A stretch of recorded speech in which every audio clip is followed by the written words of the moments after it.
It's 67 words long, it's 100 years old, and it changed the course of history for the Middle East and the Jewish people.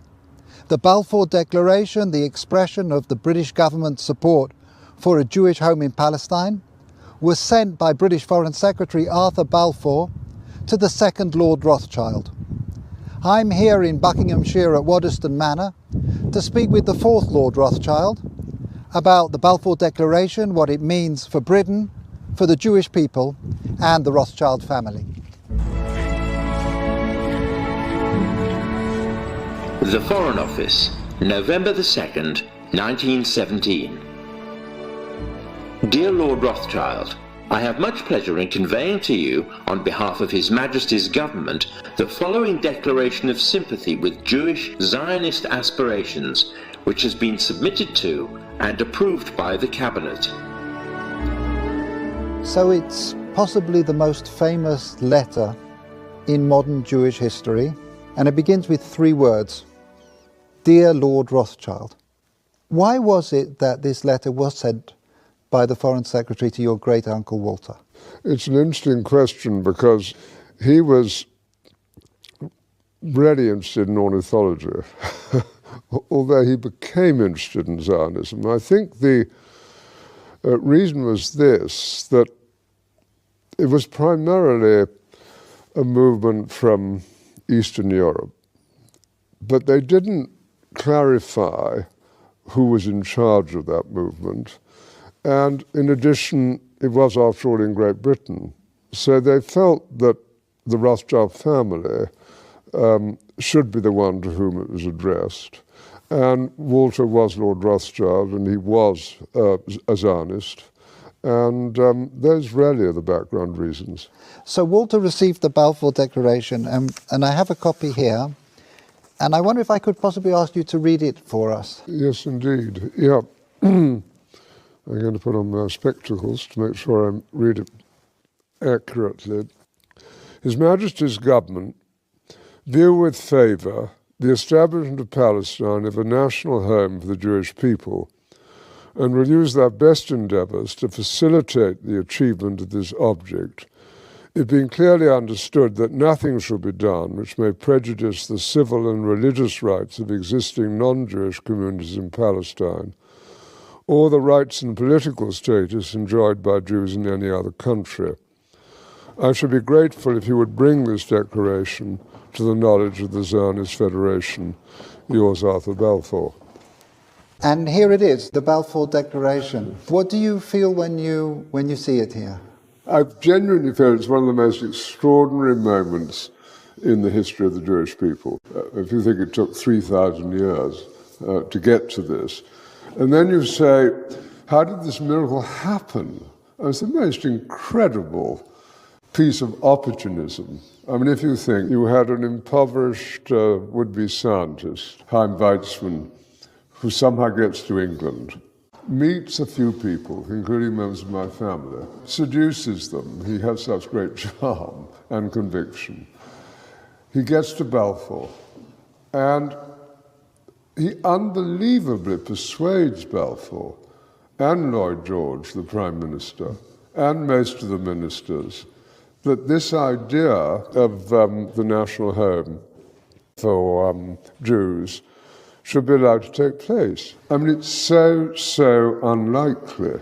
Then he's, starts to fight a difficult battle with the British cabinet, and this letter goes through 5 drafts, as you know. And in the end, it comes out as a rather compromising letter. I mean, the essential point is there for the Jewish community to fasten on to. You have the first bit, which promises a national home rather than the national home, and then you have the bit that nothing that's to be done should in any way harm the Arab community. But you come back to the big point, which is that this is perhaps the greatest event in Jewish life for thousands of years. And it's a miracle that it took place.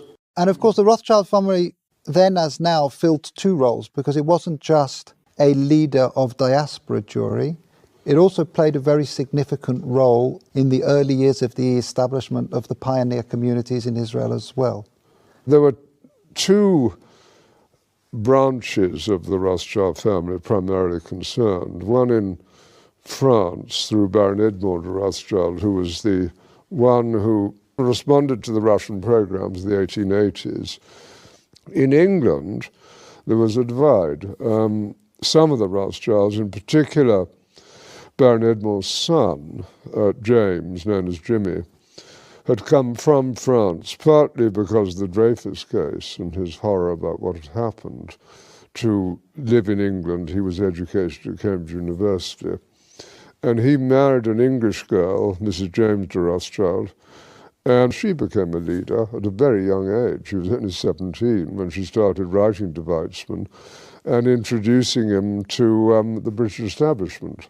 Other Rothschilds felt it was better to be assimilated into English life, and although they retained their interest in Judaism and Jewish life, they didn't think it was a good thing that this national home should be established in Israel. So it was something that divided my family, as with many other families.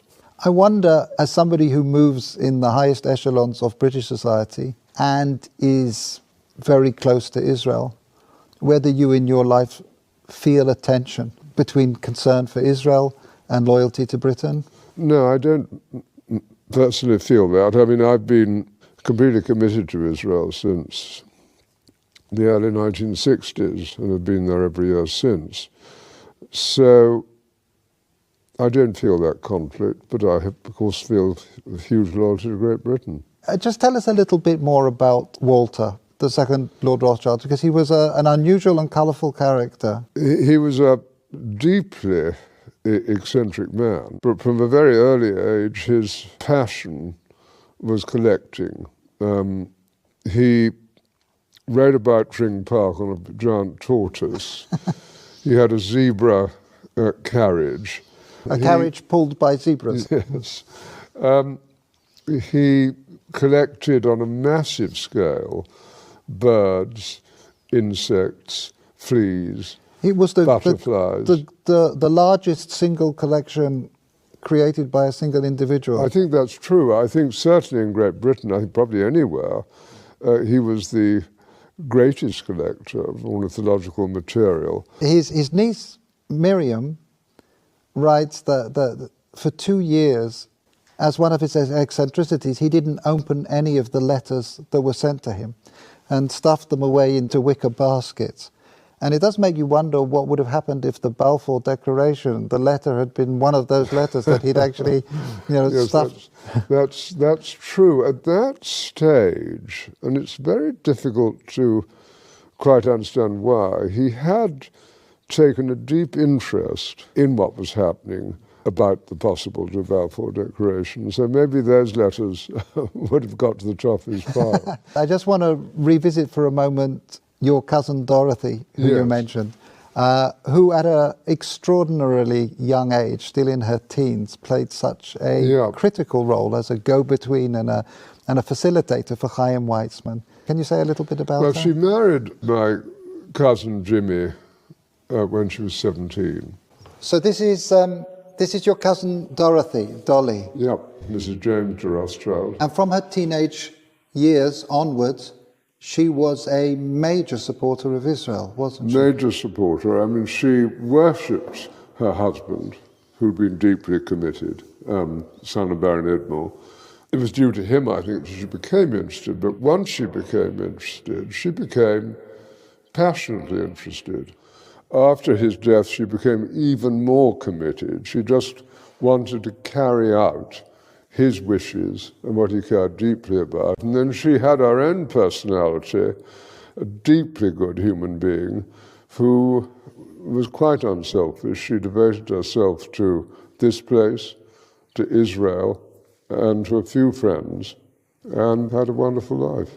And you can read letters from her to Weizmann and from Weizmann to her when she was only 17. And what she did which was crucially important, was to connect up Weizmann with the British establishment. I think she also trained him in how to deal. She helped educate how to and it's conduct himself. At that age, but she did sort of tell Weizmann, how to kind of integrate, how to insert himself into British establishment life, which he learned very quickly. So I'm here in the Wadston Manor archives, where there is a treasure trove of remarkable documents from the time of the Balfour Declaration. We have the correspondence here between the teenage Dorothy and her husband James, and it's really a love story.